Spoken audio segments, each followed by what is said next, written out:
So one thing that is very difficult to do is evaluate coaching staffs when you have either very little talent or an absurd amount of talent. It's hard both ways to really see how big of an impact a coaching staff is having outside of some clear-cut egregious things. Last year, obviously, the Lions fell on the sad part of that spectrum. We were so bereft of talent that it was hard to evaluate the coaching staff because not much was expected of them. That being said, there were several red flags last season that concerned me. You mentioned Dan Campbell stripping play call duties from our offensive coordinator that we brought in Anthony Lynn, not a guy that was just a head coach. He was so good at being an offensive coordinator, the Chargers hired him to be their head coach. And we brought him in, and at the time it was seen as a coup. Everyone liked the staff that Dan Campbell put together, starting with Aaron Glenn, the defensive coordinator, and Anthony Lynn, the offensive coordinator last season. We were never going to be good on offense last season, especially when the strength of our team, the offensive line, didn't play together at all because there were always guys hurt.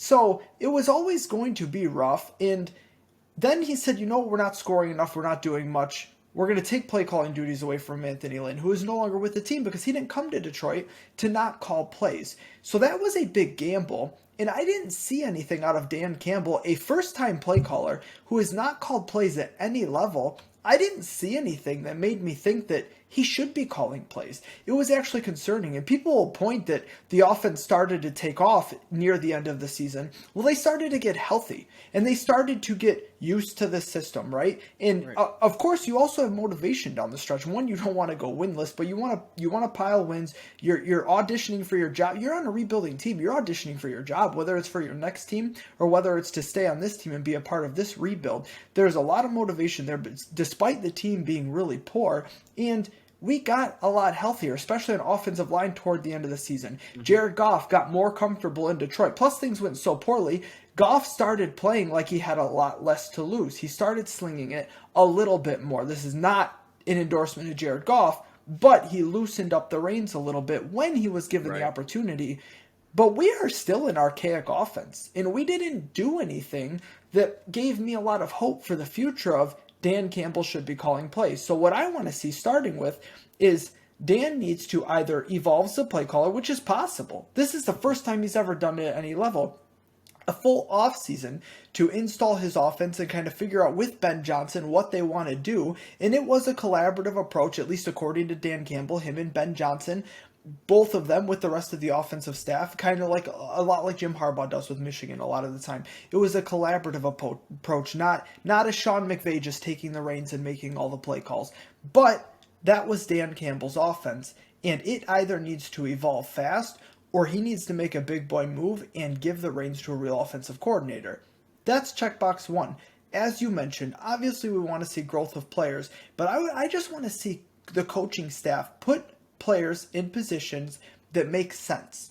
You can let them fail. This isn't about necessarily winning right now, but put them in the best positions that make sense. Don't set them up for failure. Go back to the offense, right? That's a Like we big point. cannot be. That's a big point, right? Is especially with the young talent, setting them up for failure, right? Because we want them to be in positions where they can succeed and build that type of confidence. And any coach that's worth their salt is going to look for opportunities to put those players in successful positions. And listen, you listen to Dan Campbell, and I know that words don't mean much until actions are put to them, but he doesn't seem like a guy that wants to put people in positions to fail. And even when he felt like the offense was failing last year, you could almost say he owned that, fired the OC, and took it on himself so that nobody else would be in a position to fail except for himself.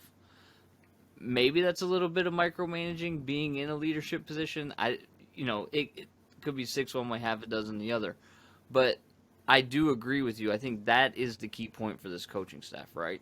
And it's another thing that goes back to offense, right? Exactly. I don't want to see us be run, pass all year. I don't want to see Jared No. Goff have to constantly throw into 3rd and 8s.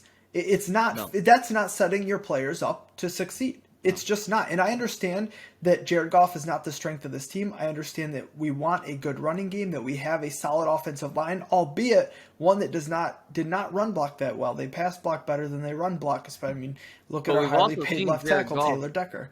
We've also seen him be pretty good when he does have a very good run game. I mean, a good run game, and if you have a very good run game, you're hopefully not in those 30 games. And hopefully play action, right? I want to see a lot more play action. I want to see good head coach level decisions, tough decisions, going forward on fourth down, like I talked about in that Pittsburgh game, when you have nothing to lose. Because you can't win the game if you don't. You're conceding not winning the game if you don't. I want you to go forward in that position.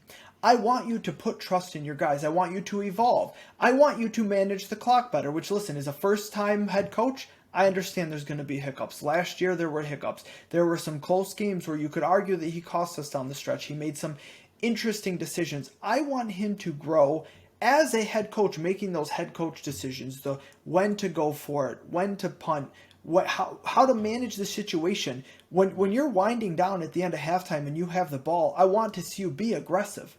I don't want you to sit on whatever you have in that situation. I mean, if you're up by 30 points, maybe, you know what I mean? But for the most part, I want to see him act like a real head coach. I want to see him manage the game like a John Harbaugh, like a Sean McVay. Actually, I take Sean McVay out of that.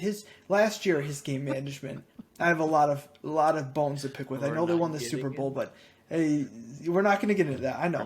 But I'll leave John Harbaugh, Sean Payton, right? Sean Payton came out of halftime and kicked an onside kick in the Super Bowl. That's in the Super Bowl. That down 9-6, I think. That takes cojones, right? That's a real head coach decision. I'm not saying, and Dan Campbell did some of that last year with nothing to lose, kicking onside kicks. I want to see him make real head coach decisions when something's on the line, not when you're playing the Rams. Man on a mission, I'ma get it. You know I be on